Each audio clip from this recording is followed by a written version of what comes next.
Parenting styles. Strict versus easygoing. Which works better? Hey David, you mentioned last week that your son started kindergarten, right? How's that going? Yeah, he just started.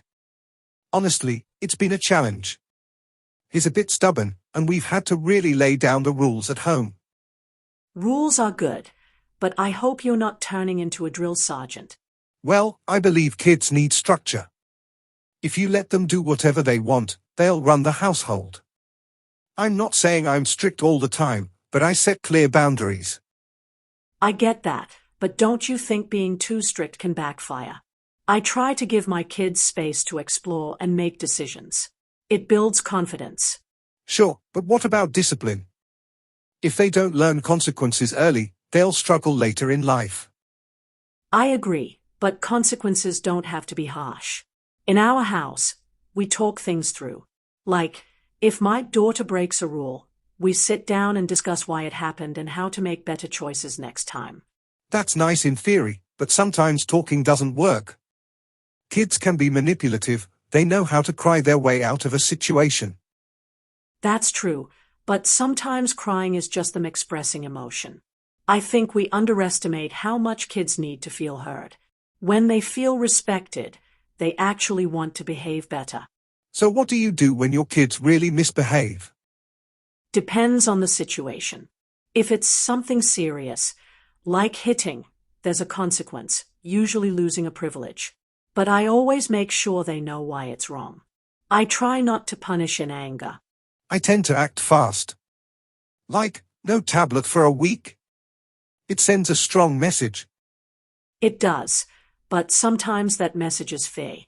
Do you want your child to behave because they are scared of you, or because they understand right from wrong?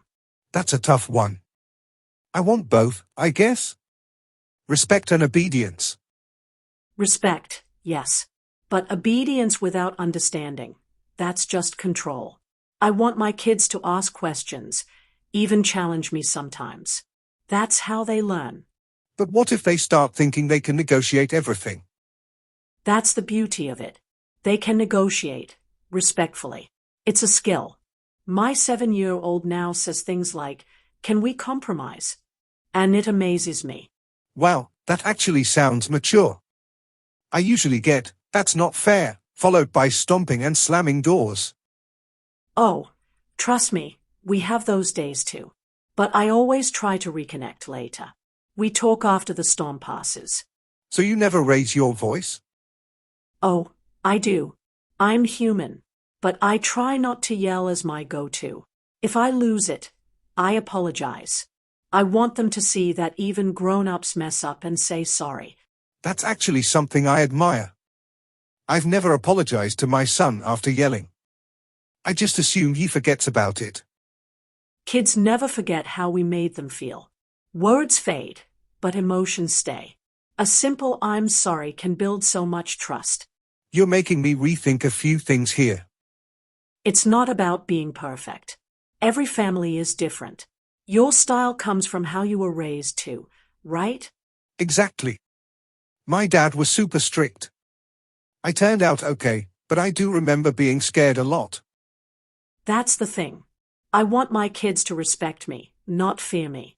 There's a big difference. True. I want to raise someone confident, kind, and responsible. I guess being too rigid might get in the way. And being too soft can too. It's all about balance.